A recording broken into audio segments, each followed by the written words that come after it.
entrer dans la ruche et ça pique, ça pique, ça pique, ça pique, et ça pique, ça pique.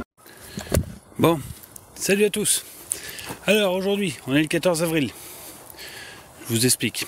Il est 21h30, j'ai mis la vareuse. Alors oui, j'ai mis la vareuse. Je vais commencer par là.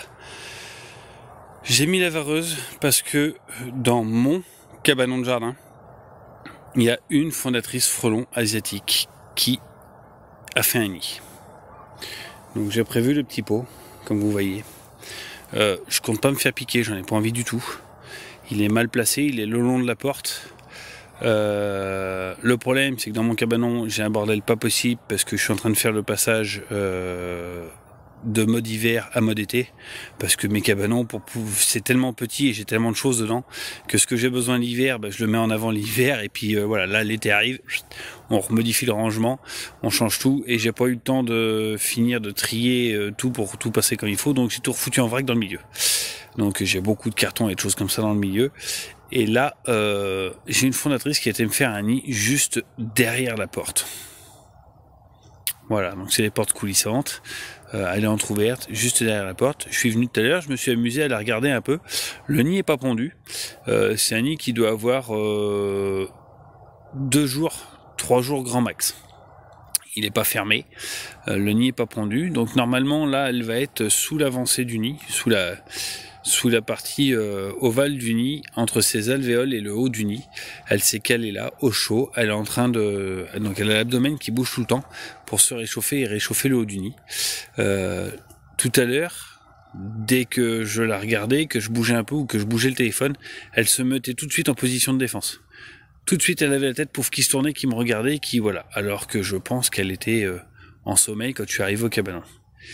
Donc, on va la choper comme ça. Je mets la vareuse, aller s'amuser à la regarder un peu, peut-être pas trop longtemps d'ailleurs, parce que sinon je vais l'agacer, et pour la choper après je vais me casser les pieds. Donc on va y aller rapidement. Allez, c'est parti. Donc voilà mon cabanon. Ouais, j'ai plein de trucs dedans. Et mes mères, elle est cachée là.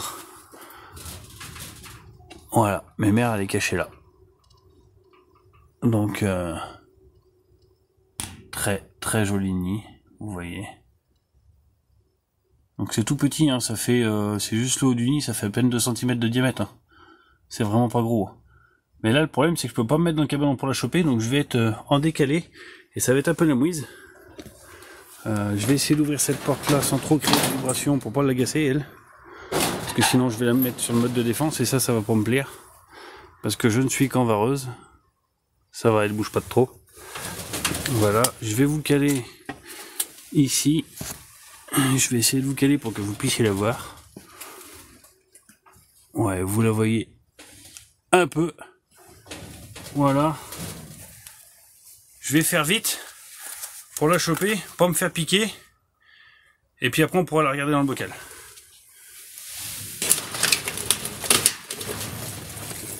Voilà. Là, elle y est. Hop. C'est fermé.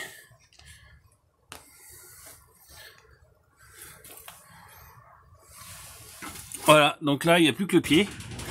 Vous voyez, ici il n'y a plus que le pied du nid. La semaine dernière, derrière cette plaque grise là, j'avais enlevé un nid de guêpe police qui était en train de se faire.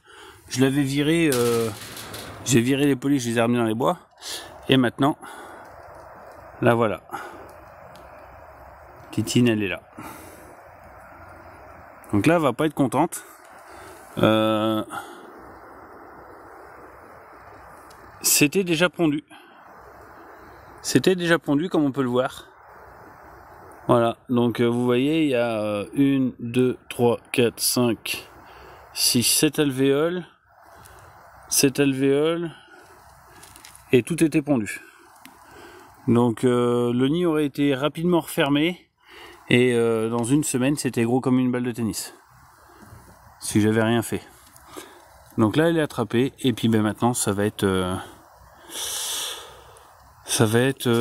voilà. Là, elle va se mettre en colère. Elle va commencer à attaquer son nid, à vouloir le détruire. Non, non, tu veux pas le faire, toi? Non, non, elle a décidé de pas le faire. Elle préfère rester gentille avec son nid, avec ses larves. Donc bon, ben voilà. Là, elle va pas être contente. Hein.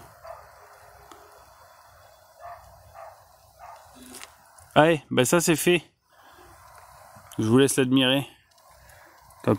Désolé pour le flash. J'ai essayé de faire de façon à ce que le flash vous gêne pas trop non plus. C'est très joli, hein. C'est très très beau. Hein. C'est très très beau. Très joli insecte, moi j'aime beaucoup. Mais je les aime bien, voilà, renfermés ou en sécurité. Quand on n'est plus en sécurité, je les aime pas du tout. Allez, zou. Bon ben... Et regardez, les gouttes qu'il y a à l'intérieur du pot là, c'est les gouttes de venin. Parce que le pot il était sec de chez Arcis sec. C'est celui qui me sert tous les ans pour les récupérer. Donc il n'y a pas d'eau dedans, il n'y a rien. C'est les gouttes de venin à l'intérieur du pot. Vous imaginez? 1, 2, 3, 4. La grosse goutte là. Ça veut dire que ça peut quand même piquer un paquet de fois. Ça peut faire très mal. Voilà. Bon allez, eh ben je vous laisse. Bon courage et à bientôt. La saison commence. Entrez dans la ruche et ça pique, ça pique, ça pique, ça pique, et ça pique, ça pique.